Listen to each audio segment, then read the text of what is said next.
a special edition of World 360 Year of India's Rise. I'm Akanksha Swaroop. Now, India's G20 presidency has an unprecedented chance for New Delhi. It will test India's clout and credibility in tackling the fragmented world order. From the war in Ukraine to its implications on global economy and energy crisis, even climate change, poverty and gender equality. India's challenges are diverse and complex. But along with great responsibility, there's great opportunity too. India is now the leading voice of the global south, one that can use technology to bridge the gap between industrialized and developing nations. Let me begin by telling you how this is India's big moment on the international stage with Prime Minister Narendra Modi as Vishwamitra, or friend of the world. Here's a report.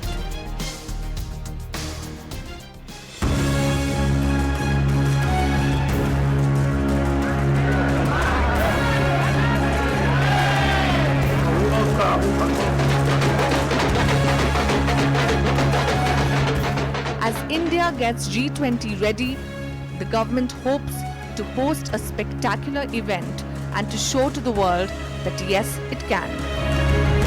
While presidency of the G20 has come naturally and as a matter of procedure to India, it's important for the government to showcase to the world that India can stand up to the turmoil in the neighborhood and also leave a footprint in the global space. With irritants like China trying to surge ahead. On multiple occasions, PM has made the point that it's tough to ignore India. This is one reason why the PM insists on meeting the Indian diaspora on his travels abroad. Calling them ambassadors of India, he hopes to tell the world that Indians succeed wherever they go. Friends, the Indian diaspora are excellent ambassadors of India at the world stage. Wherever they have gone, they have taken with them the ethos of India.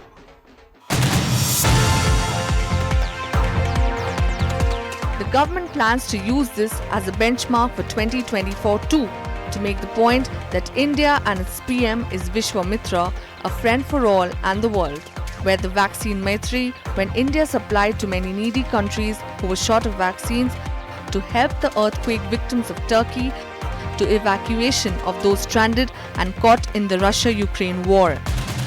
Today, the G20 comes at a time where a rising India, on the way to defining the new India, right, is being applauded all over, not only for its own achievements. Vishwa clear, Maitri clear, but it's not confined to just vaccines. It's confined to how you act, how you reach out to people. Why the World Bank, why the Gates Foundation think that what you're doing for India is replicable on a larger scale in the global south. That is what India and the G20 is all about. The government, however, wants to make it clear to the visiting countries that it's no pushover. It will make a strong pitch for protecting its frontiers, fair deals on trade, fair terms of investment, and the right of India to be Atmanirbhar. But this leaves the opposition unimpressed. The G20 summit is being used as a political gimmick. Even the symbol has the lotus in it.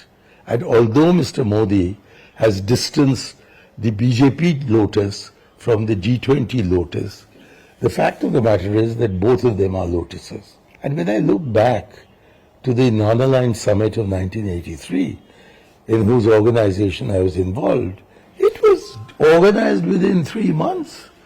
And we didn't have all this closing of roads and repainting of the city and so forth that is now going on. So all this is excessive. यही दहाड़ है जो वैज्ञानिकों को रोमांचित करती है. There is, however, no denying the fact that as India gets independent in trade and economic terms, as growth stories come out of villages, as countries clamour to do business with India, and as we are on the moon post-Chandrayaan mission, the PM and his pitch for strong India can no longer be ignored. If there has been one hallmark of this government, in this tenure at least, it has been a stress on improving India's global image. And that is the reason why the Prime Minister, when he goes abroad, he always talks about the work done by the Indian diaspora as well as how India is becoming increasingly Atmanirbhar. No longer should we accept the tag of being the third world or developing country. And in that sense, the G20 summit is going to be yet another attempt being made by this government, by the BJP and the Prime Minister himself to make the point that it's going to uplift the image of his government and that of the country. With Chintan Depuri in New Delhi, Pallavi.